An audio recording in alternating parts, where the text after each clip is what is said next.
તાલ પ્રકરણનું 7મું દૈવી આસુરી જીવના લક્ષણનું અન્વય વ્યતિરેકનું.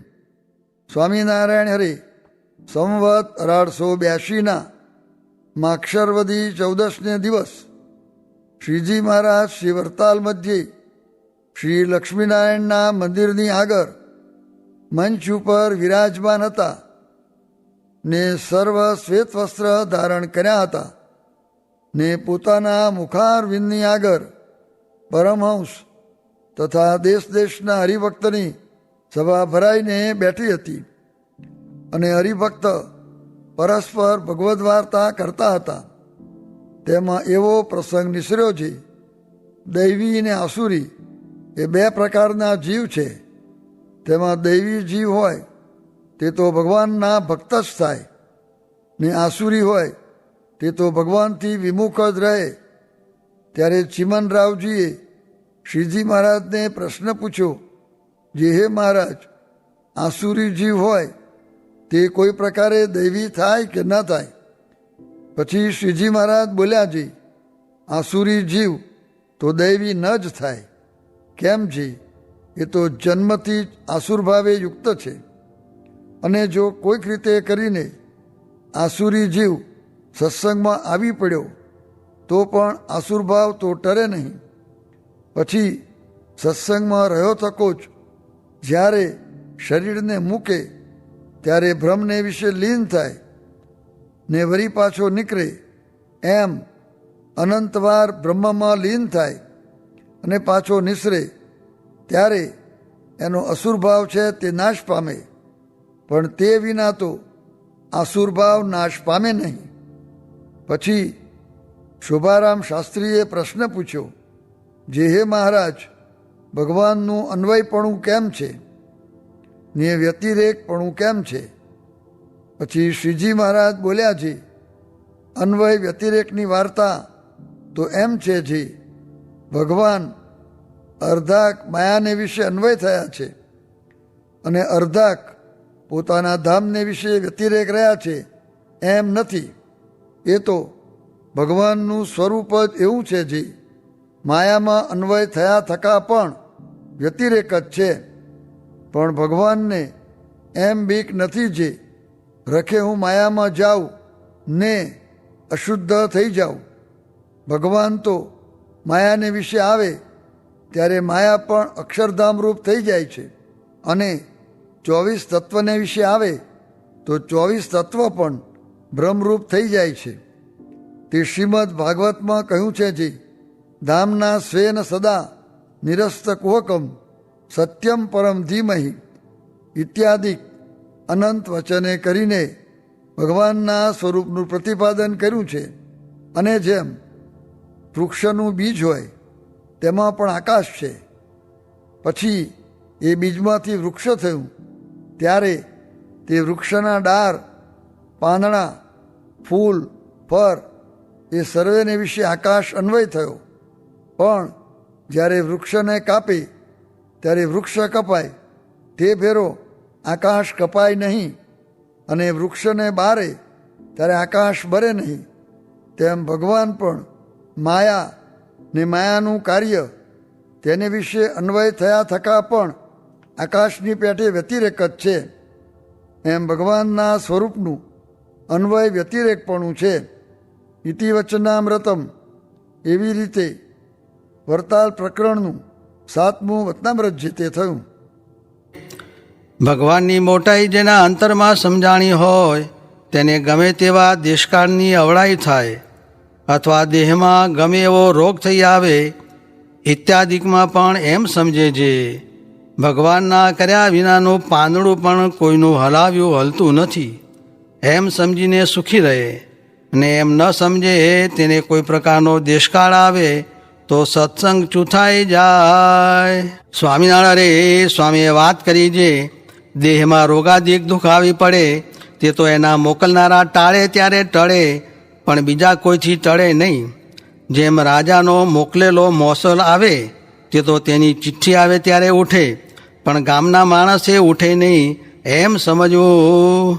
સ્વામિનારાયણ રે સ્વામીએ વાત કરી, જે 30 લક્ષણયુક્ત સાધુરૂપ ભગવાન જાણવા ને 39 લક્ષણે યુક્ત રાજારૂપ ભગવાન જાણવા, બાકી ઐશ્વર્યપણે કરીને ભગવાનપણું નથી, આ વાત પણ અવશ્ય સમજવાની છે. સ્વામિનારાયણ સ્વામીએ વાત કરી જે પુરુષોત્તમની ઉપાસનાએ કરીને જીવ અક્ષર જેવો થાય છે ને મોટાને મળે તે બહુ મોટપને પામે છે. તે જૂ વિયાય તો લીખ આવે ને હાથણી વિયાય તો બળદ જેવડો બચ્ચું આવે. તે ઉપર વચનામૃત વંચાવ્યું છે, જેવા ભગવાનને જાણે તેઓ પોતે થાય છે. સ્વામિનારાયણ હરે સ્વામીએ વાત કરી જે વડોદરાનો ચાંદલો કોઈકને આવે ત્યારે સર્વે તેના મોટા ભાગ્ય માને, તેમ આપણે તો પુરુષોત્તમ નારાયણનો ચાંદલો આવ્યો છે, માટે આપણે તેનો કેફ રાખવો.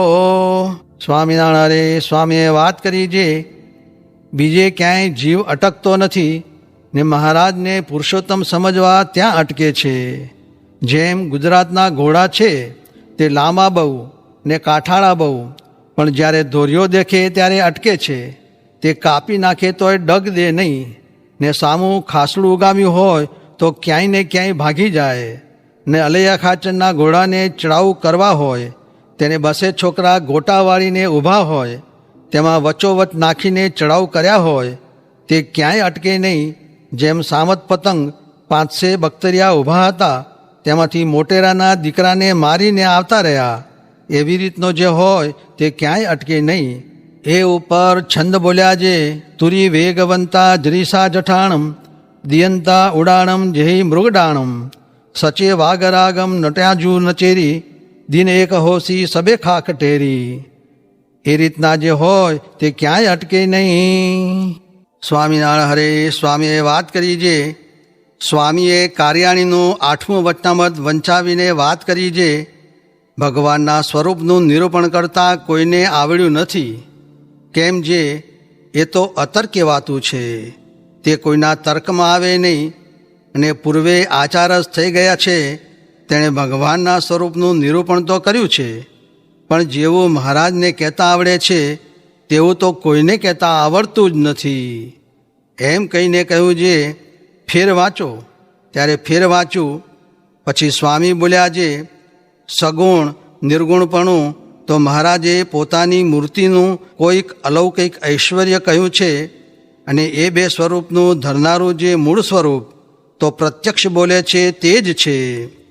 એમ કહીને બોલ્યા જે 10 શાસ્ત્રી વડોદરાના ને 10 શાસ્ત્રી સુરતના ને 10 શાસ્ત્રી અમદાવાદના ને 10 શાસ્ત્રી કાશીના, એવા હજારો શાસ્ત્રી ભેગા થાય ત્યારે આ વાતનો પ્રસંગ નિસરે.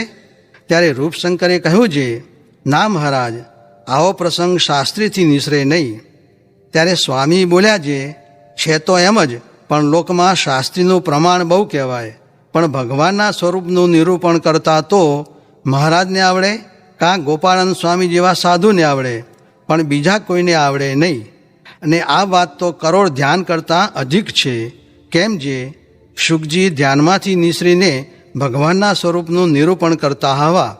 એટલી વાત કરી ત્યાં ડંકો થયો તે દર્શને પધાર્યા. સ્વામિનારાયણ સ્વામીએ વાત કરી જે સંવત 1859ની ઉતરતી મોસમમાં અલૈયા ગામમાં પ્રથમ પહેલાં મહારાજના અમને દર્શન થયા. તે 2 ઘડી સામસામા જોઈ રહ્યા. એટલામાં નિશ્ચય થઈ ગયો, દુઃખ ટળી ગયું, બળતરા મટી ગઈ, મહિમા સમજાઈ ગયો ને બધુંય કામ થઈ રહ્યું. માટે ગુણાતીત એવા જે ભગવાન તેના જીવ દર્શન કરે તો ભ્રમરૂપ થઈ જાય. પણ ભગવાનની માયાનું બળ એવું છે જે કોઈ દર્શન પણ ન કરે. સ્વામિનારાયણ હરે સ્વામીએ વાત કરી જે અક્ષરનું તેજ દેખાય તેમાં પણ માલ ન માનવો. ત્યારે ઐશ્વર્યમાં માલ ન માનવો એમાં શું કહેવું. ને અક્ષરનું તેજ તો સુખરૂપ છે, પણ તે પુરુષોત્તમની મૂર્તિ જેવું નહીં એમ સમજે તે ઉપાસના કહેવાય. સ્વામિનારાયણ હરે સ્વામીએ વાત કરી જે સર્વોપરી પુરુષોત્તમપણું સમજવું તે હમણાં અચિંત્યાનંદ બ્રહ્મચારી પાસે અમે ગ્રંથ કરાવ્યો. તેમાં સંપૂર્ણ પુરુષોત્તમપણું નાખ્યું છે. અને એક જણે રામકથા વાંચી, તે શું 7 કાંડમાં ક્યાંય સ્વામિનારાયણનું નામ પણ છે? એમાં શું વાંચવું? એનો તો સૌને નિશ્ચય છે જ, પણ આ પુરુષોત્તમનો જ કરવો એ વાત કઠણ છે. એકવાર સમયામાં ભગવદ્ ગીતાની કથા કરી, તેની પણ રાતના 12 વાગે વાત કરીને કહ્યું છે, એમાં શું વાંચે છે? એમાં મહારાજનું કાંઈ આવે છે? એ તો શું કરીએ, સૌને એ વાતની તાણ તે કરે છે.